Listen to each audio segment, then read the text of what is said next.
Penjelasan tentang bentuk-bentuk komunikasi data. Bentuk komunikasi data terbagi atas dua jenis, yaitu yang pertama offline communication system, yang kedua online communication system. Penjelasan yang pertama, offline communication system adalah sistem pengiriman data melalui fasilitas telekomunikasi dari satu lokasi ke pusat pengelolaan data. Akan tetapi, data yang dikirim tidak langsung diproses ke Central Processing Unit atau CPU. Peralatan-peralatan yang dibutuhkan dalam sistem komunikasi offline antara lain, yang pertama terminal, yaitu suatu input device yang dipakai untuk mengirim data dan juga menerima data dari jarak jauh dengan menggunakan fasilitas telekomunikasi. Yang kedua, jalur komunikasi, yaitu fasilitas telekomunikasi yang sering dipakai seperti telegram, telex, telepon, dan dapat juga dengan fasilitas yang lainnya. Yang ketiga, modem. Modem yaitu suatu alat yang mengalihkan atau mengubah data dari sistem kode digital ke dalam sistem kode analog atau sebaliknya.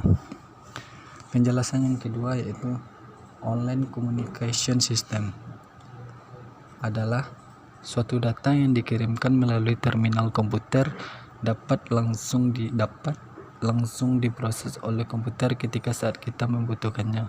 Sistem komunikasi online ini dapat berupa diantaranya, yang pertama, real-time system adalah merupakan sistem pengolahan data yang membutuhkan tingkat transaksi dengan kecepatan yang tinggi.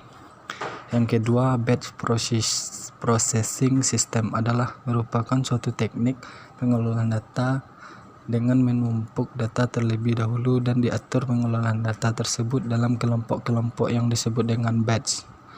Yang ketiga, time sharing system adalah suatu teknik pemakaian atau penggunaan online system oleh beberapa pemakaian.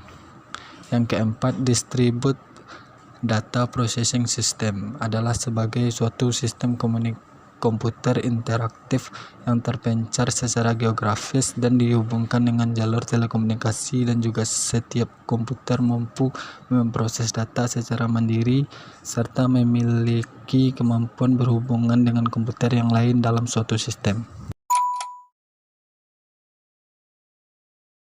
Menjelaskan tentang gambar sistem komunikasi data yang ada di sekitar lingkungan kita. Yang pertama yaitu ATM atau Automated Teller Machine, atau yang dalam bahasa Indonesia disebut dengan anjungan tunai mandiri, adalah sebuah alat telekomunikasi elektronik yang memungkinkan nasabah bank untuk melakukan transaksi keuangan seperti penarikan tunai, transfer, deposit, pembelian atau pembayaran, atau sekedar hanya untuk mengetahui informasi saldo setiap saat tanpa perlu berinteraksi langsung dengan pegawai bank. Yang kedua yaitu handphone atau telepon genggam. Telepon genggam biasanya disebut juga dengan seluler, merupakan pengembangan teknologi telepon di mana perangkatnya dapat digunakan sebagai perangkat untuk mobil atau berpindah-pindah, dan bisa juga diartikan sebagai dan digunakan untuk berhubungan jarak jauh dengan saudara mungkin atau teman, bisa juga pacar. Handphone bisa juga memancarkan sinyal gelombang suara, dan saat ini handphone juga bisa menerima gelombang atau sinyal yang dapat menerima sinyal video seperti video call. Yang ketiga yaitu komputer. Komputer sangat penting bagi keseharian kita, apalagi bagi kita yang menyukai teknologi informasi. Komputer dapat juga dihubungkan menggunakan kabelan yang menghubungkan ke jaringan internet, di mana komputer dapat mengangkat sinyal dan memancarkan sinyal gambar untuk suara, dan dapat juga diartikan sebagai alat untuk menghitung. Komputer ini sangat berguna bagi setiap yang membutuhkan, karena komputer dapat digunakan untuk membantu menyelesaikan tugas-tugas, misalnya sebagai mesin ketik, dan menyelesaikan semua tugas-tugas perkantoran, perkuliahan, pelajaran, dan lain-lain sebagainya. Yang ketiga yaitu tape. Tape masih sering digunakan di kehidupan kita sehari-hari, apalagi di saat kita lagi bosan atau boring. Kita pasti menggunakan tip untuk menghibur kita. Tip adalah suatu penerima sinyal atau gelombang yang hanya bisa menerima sinyal suara dan dipancarkan tower penyiar radio yang berada di wilayah tertentu saja. Yang keempat yaitu video kamera. Video kamera sering kita gunakan jika ada momen yang sangat penting di keseharian kita. Video kamera termasuk dalam salah satu hardware komunikasi data karena dapat memproses suatu gerakan ataupun yang direkamnya dan dijadikan menjadi software yang dapat ditampilkan di lain waktu. Penjelasan tentang sistem komunikasi jaringan pada telepon. Telepon menggunakan transmisi sinyal listrik untuk bisa beroperasi sehingga dapat berkomunikasi dengan penggunaan telepon lainnya. Pada umumnya, cara kerja jaringan telekomunikasi dengan mengubah suara menjadi sinyal komunikasi melalui perangkat telekomunikasi. Dan telepon bergerak tidak menggunakan kabel seperti telepon seluler, radio, dan lain-lain. Kedua jaringan membantu manusia dalam berkomunikasi. Yang pertama, telepon kabel, yaitu proses komunikasi telepon kabel memanfaatkan sistem wireline. Wireline sendiri merupakan media transmisi dengan perantara kabel untuk menghubungkan antara pengirim dengan penerima. Penggunaan wireline biasanya karena alasan jarak dekat, namun bisa juga jarak jauh seperti pesawat telepon. Di sini telah menjelaskan cara kerja telepon kabel. Yang pertama, suatu alat yang disebut mikrofon akan menerima suara dari pengirim. Yang kedua, gelombang suara yang diterima mikrofon diubah menjadi sinyal listrik yang kemudian oleh perangkat telepon disalurkan. Yang ketiga, sinyal disalurkan ke pusat telekomunikasi melalui kabel. Yang keempat, pusat telekomunikasi meneruskan sinyal tersebut kepada penerima. Yang kelima, sinyal yang sampai kepada penerima diubah menjadi gelombang suara oleh speaker. Yang kedua yaitu telepon nirkabel atau telepon seluler. Telepon seluler merupakan alat komunikasi yang kerjanya menyerupai telepon konvensional menggunakan kabel seperti wireless atau bisa juga disebut tanpa kabel. Telepon seluler tidak menggunakan sistem wireline, namun menggunakan sistem wireless. Cara kerja telepon seluler. Yang pertama, mikrofon menerima suara dari pengirim. Yang kedua, gelombang suara yang diungkap mikrofon diubah menjadi sinyal listrik yang kemudian dipancarkan ke BTS terdekat oleh ponsel. BTS menerima sinyal tersebut untuk diteruskan ke pusat telekomunikasi. Yang keempat, pusat telekomunikasi meneruskan sinyal ke BTS terdekat untuk diteruskan kepada penerima. Yang kelima, sinyal yang sampai pada penerima diubah menjadi gelombang suara oleh speaker.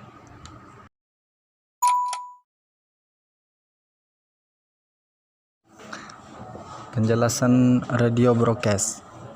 Broadcasting adalah distribusi audio dan atau video yang mengirimkan sinyal program untuk penonton. Para penonton mungkin masyarakat umum atau subrelatif besar penonton seperti anak-anak atau orang dewasa muda. Broadcasting atau penyiaran radio dan televisi adalah media massa, alat yang dipakai untuk berkomunikasi dengan orang banyak. Distribusi program radio, audio, dan televisi atau video disampaikan dengan transmisi kepada pendengar dan penonton. Pengertian broadcast adalah suatu proses pengiriman televisi, komunikasi data pada jaringan dan lain sebagainya, dan bisa juga didefinisikan sebagai layanan server ke klien yang menyebarkan data kepada beberapa klien sekaligus dengan cara paralel dengan akses yang cukup cepat dari sumber video atau audio. Dari penjelasan gambar di atas dapat disimpulkan bahwa modulator berfungsi untuk memodifikasi sinyal pembawa atau carrier dari osilator sesuai sistem modulasi yang digunakan.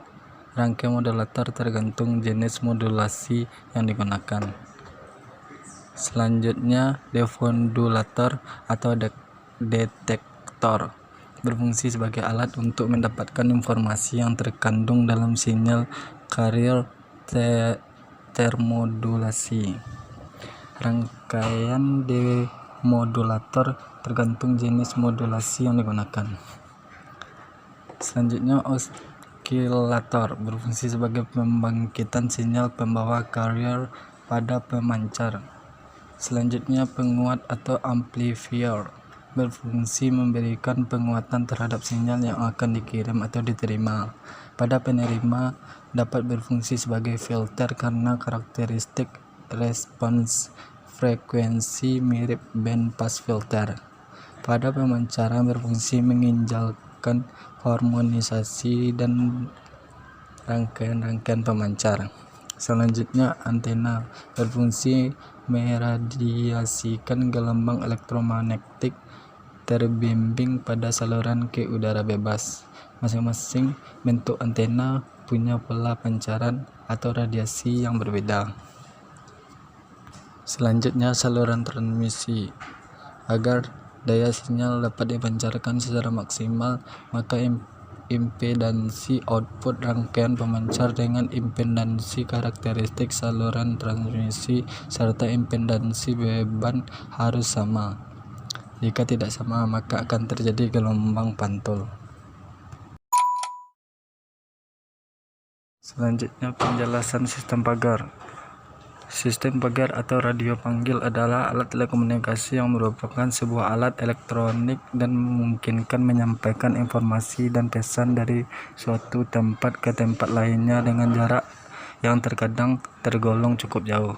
Dan pagar tentu mampu melakukan hal tersebut walaupun realitanya ketika tidak bias penerima feedback secara langsung dan cepat. Macam-macam pagar atau radio panggil. Yang pertama, radio panggil hanya dengan nada panggil.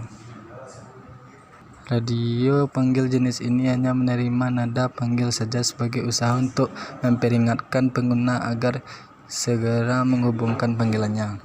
Yang kedua, panggil numerik. Untuk tipe ini paling tidak rumit karena di dalamnya tersedia urutan angka dengan kode untuk memanggil. Radio panggil alfanumerik. Radio panggil alfanumerik jenis ini menerima pesan naskah baik dalam bentuk naskah maupun huruf dengan ataupun tanpa nomor telepon pengirim. Untuk mewujudkannya tentu saja dibutuhkan memori yang lebih besar dan layar peraga yang lebih lebar. Radio panggil dua arah dapat mengirim pesan teks dengan hanya menggunakan tombol yang kecil. Radio jenis panggilan ini teknologi radio panggilan paling baru yang memanfaatkan pertumbuhan besar Personal Communication System atau PCS. Pengguna radio panggil jenis ini dapat menjawab secara langsung berita alfanumerik yang diterimanya.